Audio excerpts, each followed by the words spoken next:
Hey, EduGladiators. Marlena Taylor here. We are back in 2019 with our new slate of incredible podcast guests.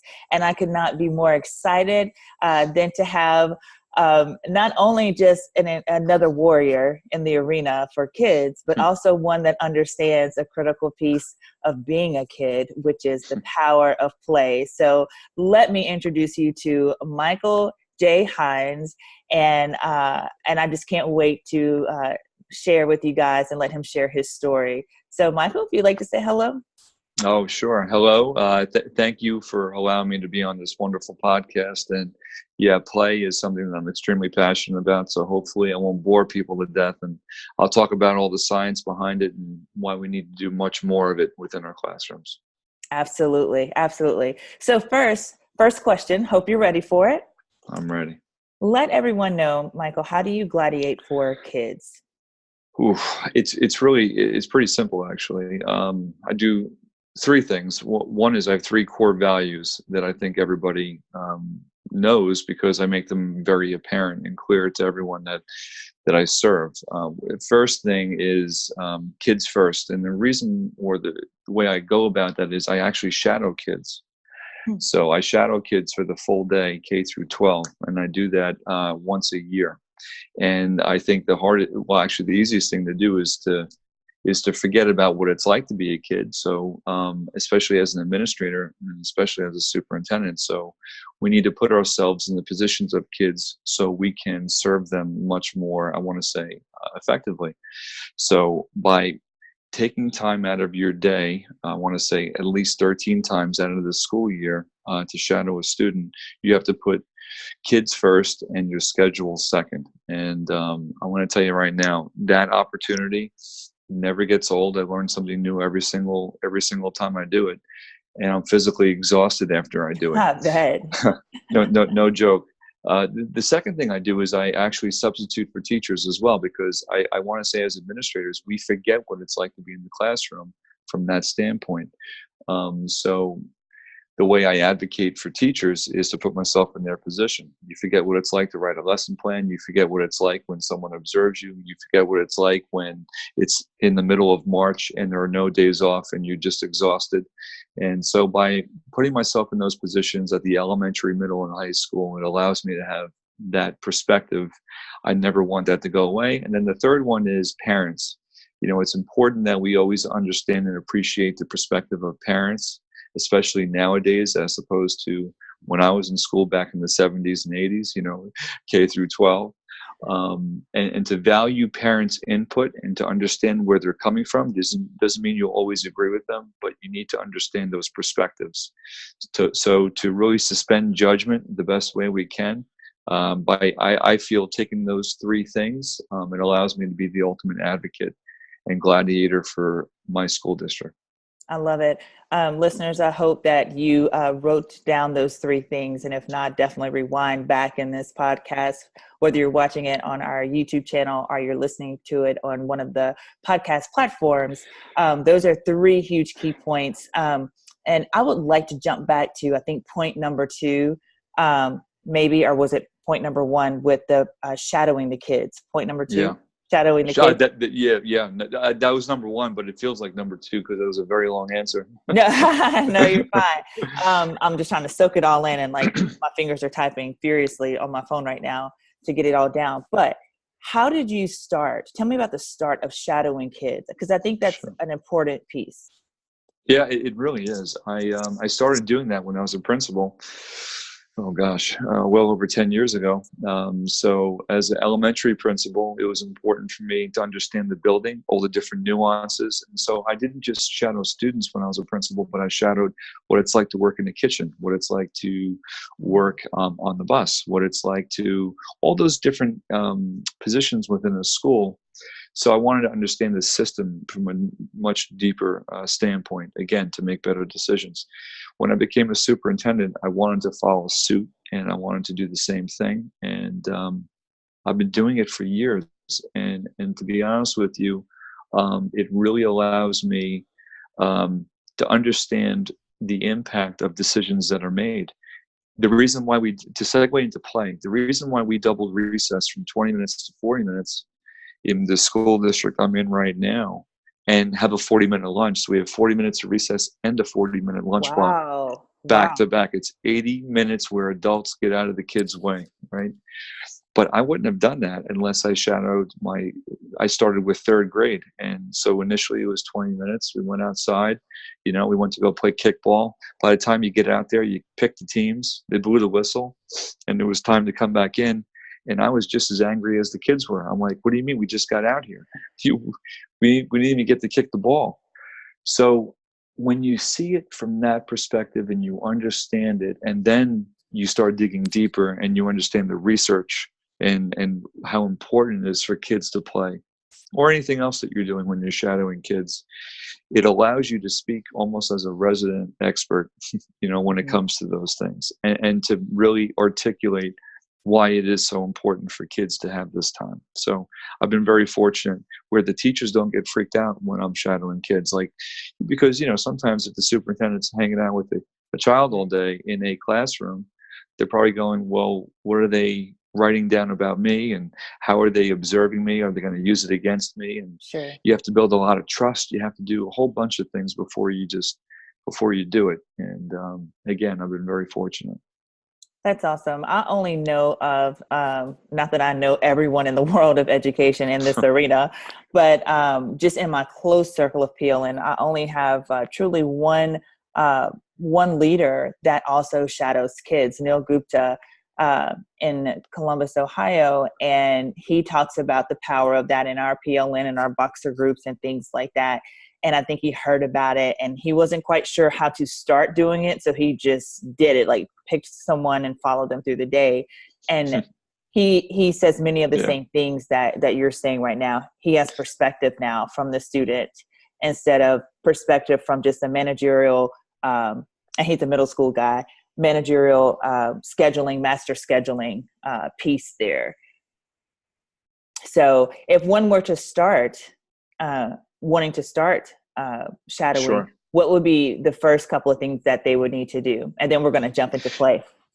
You bet. Yeah, and that's a great question. It's the first thing I do is I meet with the student. Well, I randomly, so it's like a lottery, so when it's a particular grade, it'll be a lottery. It could be a male or a female, it could be a self-contained classroom, could be a general education classroom, doesn't matter.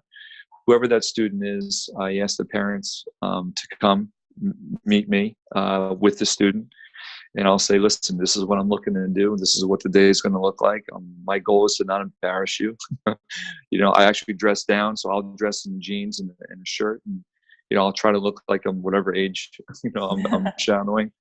And I'll tell them up front, I said, listen, the purpose of me doing this, because it's important to understand why you're doing it. So you're doing it because you want to make sure that their voice is heard. We rarely listen to students when it comes to decision making. So it's a great opportunity for them. And believe me, 5-year-olds get that. Even when you sit down with a 5-year-old and you say in kindergarten, this is what I'm looking to do, all the way up to the AP student who's taking 6 AP courses, as a junior or senior.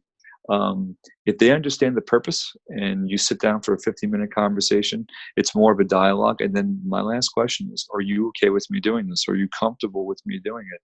Once I get the green light from them, I let the building administrator know. I let the teachers know.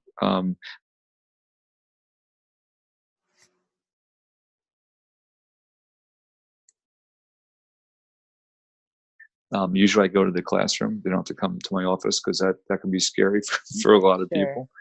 And I just say, listen, this is the reason why I'm doing it. And to be honest with you, I've never had a teacher or a student say no. And I think that's because they understand the real purpose behind it and they see the benefit behind it. So again, I would do it that way. I'd probably start maybe doing odd grades one year, even grades another year, and then get your feet wet. And then the important thing too is I actually report out. I actually talk about the experiences. So I'll talk about them in a board meeting. I'll talk about them with the staff. I'll say, this is what I noticed. This is what I heard. What are your thoughts about it? And then I'll embed that in our State of the District address at the end of the year. So everyone gets to see it. It's not like it's done in a vacuum. Then I don't share the information with anybody. I actually share it with everybody. That's fantastic. So you mentioned earlier that one of the observations that you made as you were shadowing students was the length of time for PE and for that unstructured time, unstructured play time. So I've read a lot of your posts and different things about the power of play. Can you talk a little bit about why you feel the power of play is something that we should be talking about right now in education? No, sure. For some reason, play has been getting a bad rap for some reason over the past 15, 20 years. And I'm not sure why. It's almost like people equate it with you doing nothing, or having very low expectations. But the reality is, if you look at the science behind play, if you look at the research from Dr. Peter Gray from Boston College, and he has a very well-known TED Talk that's really extraordinary. He talks about it from a biological standpoint, why it's important, and what's happened since 1950 to where we are right now is each generation has had less free time to do what they want, to be bored, to learn how to play with others, and the school system has certainly mirrored that. I mean, certainly we know since 1983 with a nation at risk, and everyone thinks the U.S. education system has been falling apart and getting worse, and then No Child Left Behind, what we have been seeing is a squeezing of play. And as I say in my TED Talk, it's on the endangered species list, soon to be extinct. And what we need to do is really start bringing it back. And you have to also understand, too, that we are serving a generation of students that are more anxious, depressed, and suicidal than any generation before. And there's a whole myriad of reasons why that is. The great silver bullet, and I hate to use that term, because usually there aren't any silver bullets. Sure. But the reality is, if students had as much time to play as federal prisoners do, which is an hour, by the way, I can almost guarantee you we would have a significant less amount of behavioral problems. And certainly if people care about this sort of thing, I don't, but a lot of people do, higher test scores, because all the research points toward that, coupled with social and emotional growth, because we've been seeing, I would say, whether it's because of technology or just the times we live in, kids don't know how to interact with each other.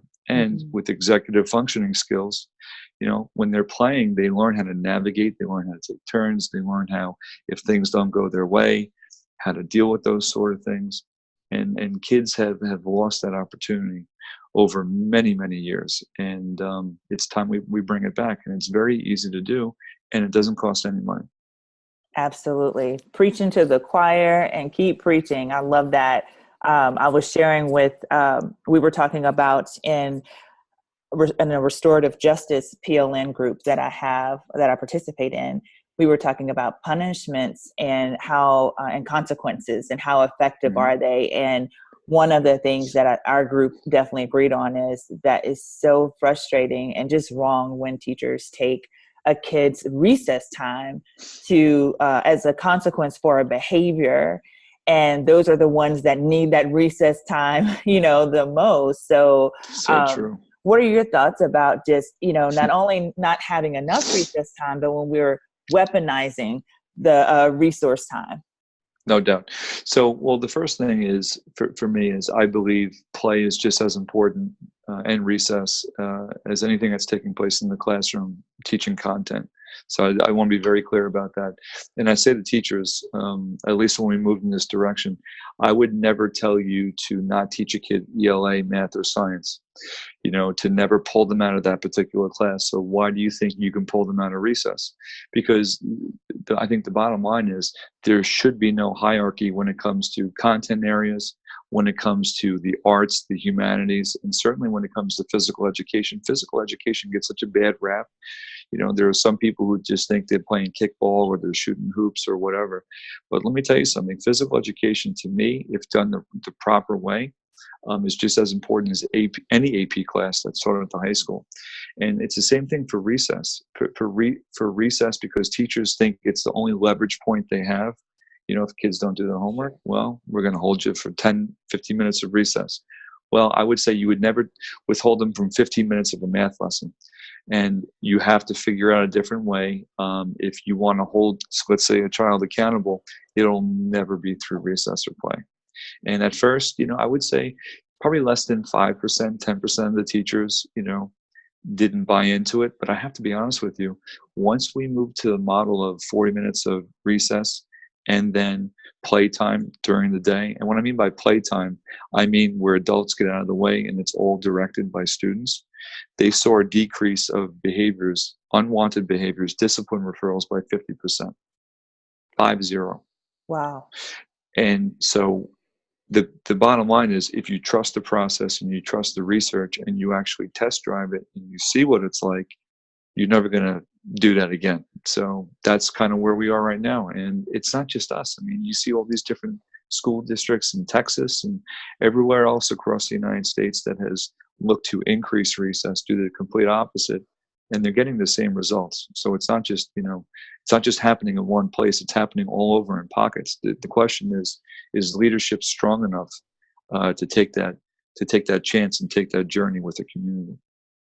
Absolutely. So what if you have teachers listening in or leaders listening in to your message right now, and they're, again, agreeing with you? They, you don't have to convince them, but they're having trouble convincing others, that are above them, no matter what level they may be. What advice would you give them?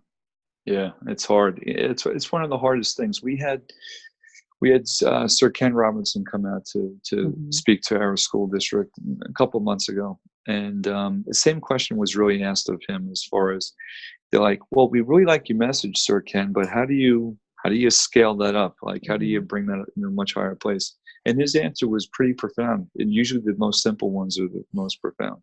He's like, you start with you. You start maybe with a few others within your building. You start growing and you start promoting what you're doing. And then hopefully over time, it becomes a critical mass. So if I'm a teacher or I'm a parent, and I talk to teachers and parents in other districts all the time, the bottom line is nothing will change unless there's a board of education and a superintendent who is looking to change a policy or to change their perspective about certain things. Because some principals will do it in pockets, but they're anomalies more than anything. And the bottom line is, if you want to make a change within your school district, you need numbers. You need to bring a certain amount of people to board meetings or a certain amount of people to the principal's office and say, this is what we want. Here are the reasons why. Here's the research behind it. And I always tell people, if they want that research, they can certainly contact me, because I have it in a file. I have all of those questions. I have all the answers for them.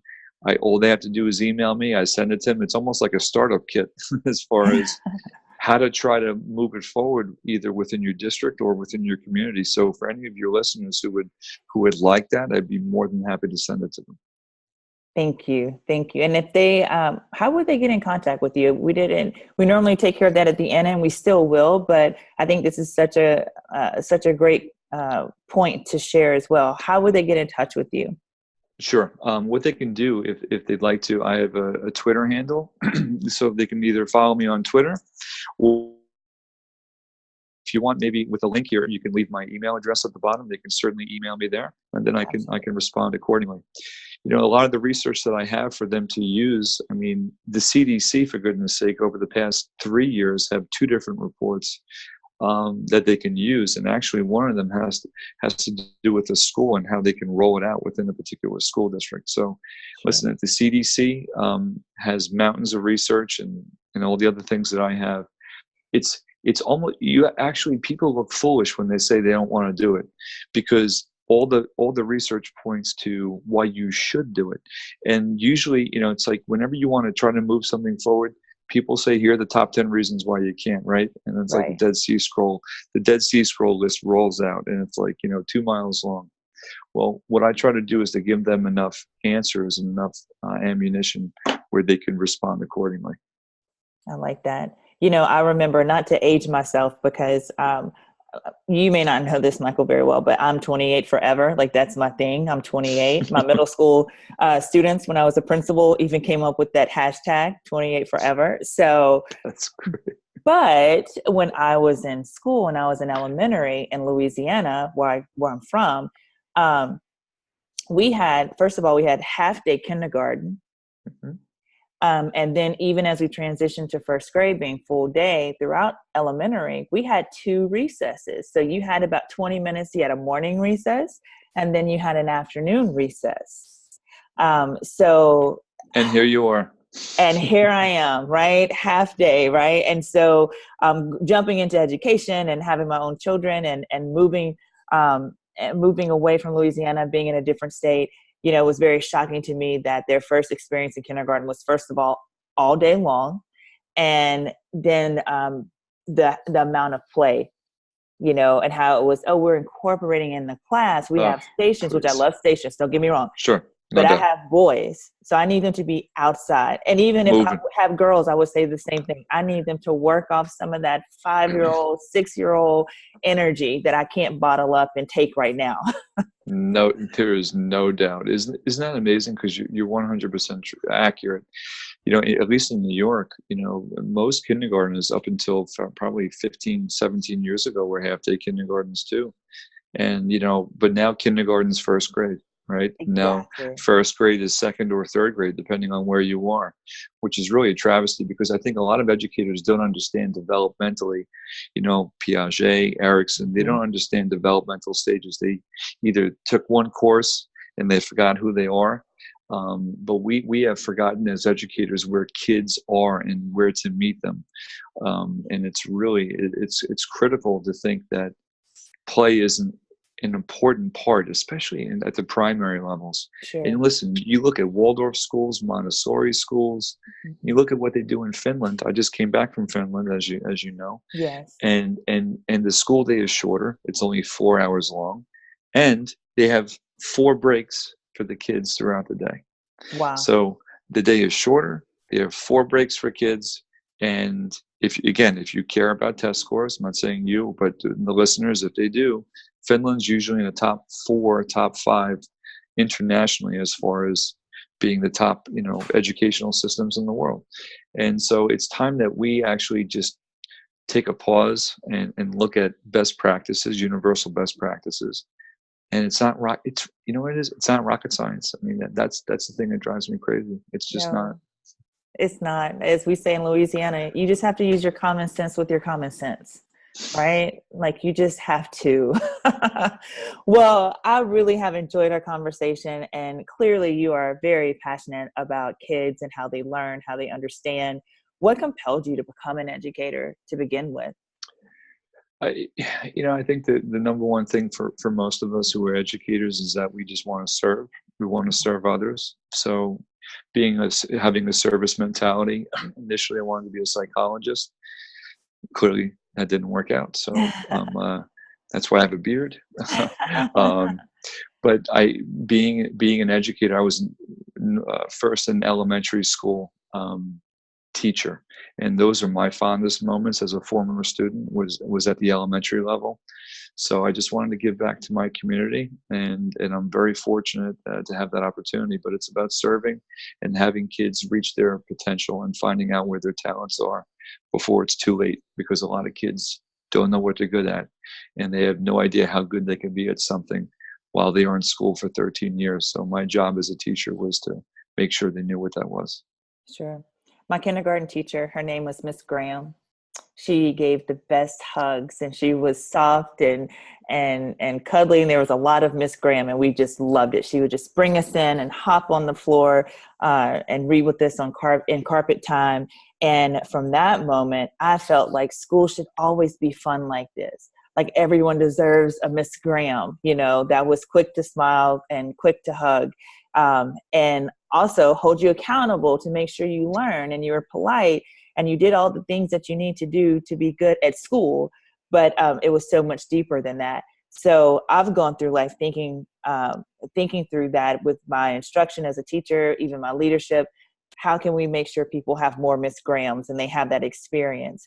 Who was your teacher? Who was your Miss Graham? Yeah, Mrs. Niemeyer. She was in my fifth grade teacher, and she used to bring a guitar to school. She used to actually just open the doors and let us go outside and actually have autonomy. It was the first time we learned how to be independent. And she gave lots of hugs too. She was truly the first person I felt I can be myself in class and not be worried about what other people thought.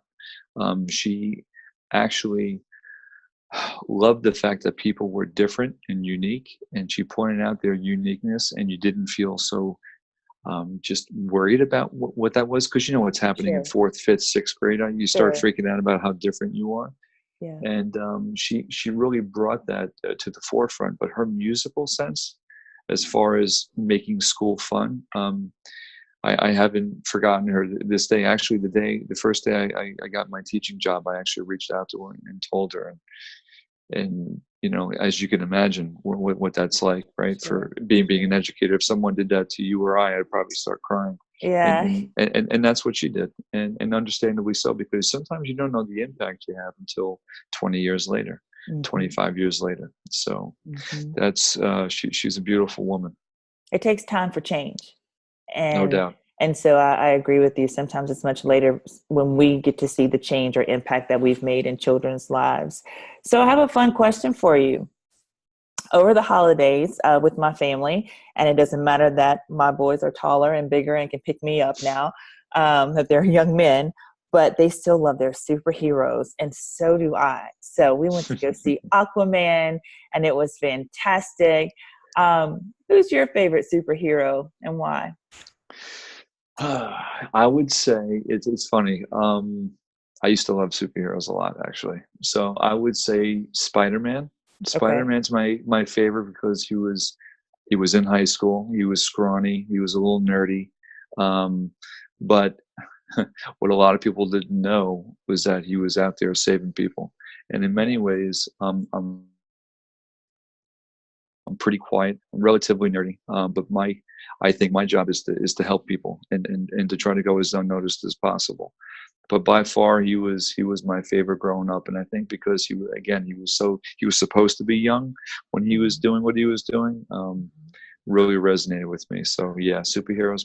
Boy, I can watch every one right now. I'm 48, but I can watch them all like it's nobody's business. That is so funny. I didn't see Aquaman yet, though. I heard it was pretty good. It was pretty fantastic. It was pretty fantastic. And maybe either want to go back to Hawaii or jump into the nearest pool for sure. Because I'm from the Bayou, so I am very superstitious, and I'm pretty sure Atlantis exists, and so does Bigfoot. So there you No go. doubt. No doubt. No doubt. So this has been so fun, and I know our listeners have just had not just received some insight, but I think some inspiration about how to keep the main thing, but what the main thing also needs to be, because there's a list of things, right? And sometimes I feel like we get lost in the latest, greatest thing. Not talking down about any of these things, but we always hear like these keywords like STEM and doing all these things, and I feel like we can't forget the basics, and play is one of those fundamental things. So what advice would you give a new teacher entering our profession, and they're being bombarded by all of these, PBL, STEM, STEAM, all these different words or things? Or what advice would you give a leader that has to lead in an environment where the district or the momentum is this way, but they may feel like some of the basics are being left behind? Yeah, it's not easy. It is not easy being an educator right now. Teachers get beat up all the time. It drives me crazy. Certainly administrators do too, especially middle management. That's really tough because you're in purgatory. Sure. You're not quite here, and you're serving others. The best advice I would give is, again, I go back to the first question you asked. Is the first thing I did was define my 3 core values. Like, what are the 3 hills I'm going to die on? What are they? You can't have 10, you can't have 20, but make it 3. And whatever those three are, those are your three focal points as you're making decisions. Whether as a leader, forging through a storm, because you're going to hit storms all the time. But to me, it's like my lamppost. I know in the end, if I'm making decisions based on my three core values, and everybody's core values can be different, but just make sure they are yours.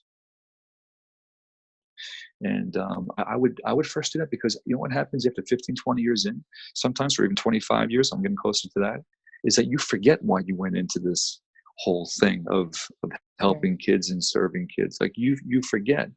But if you have your core values, you will never forget. And if anything, they may change over time. They actually may change and evolve as you do as an adult and as an educator.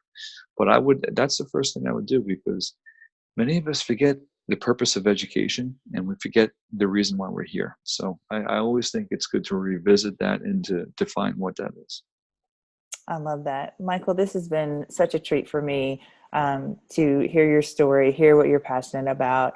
I know we shared it earlier in our time together today, but if someone would like to learn more, to get in touch with you, hear it straight from the horse's mouth, how do they get in touch with you one last time?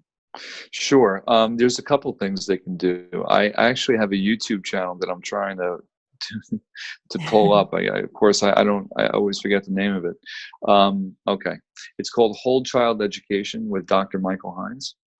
So if you go there, I have about 50 or 60 videos, and a lot of them have to do with what's happening within the school day. Some of them are just random thoughts, but a lot of them have to do with my trip to Finland. And if anybody is interested in looking at a different school system, you can do that. And then, of course, to the YouTube channel, we can correspond that way. But then again, my Twitter account at Mike Heinz 5. If you follow me there, I have hopefully some things that you can use in some capacity. And then, like I said before, if you want, maybe you can link up my email address, and I can certainly correspond with people that way. But again, thank you so much for this opportunity. It's been a real blessing to be able to speak with you. Awesome. Thank you, Michael. And I will definitely include that contact as well in this podcast for sure, in the description or in the notes section. So thank you again for sharing tonight. And EduGladiators, I hope this has inspired you to remember that play is important and it's powerful. And that's something that we need to make sure that we're gladiating for with our kids. Thanks, Michael. Thank you.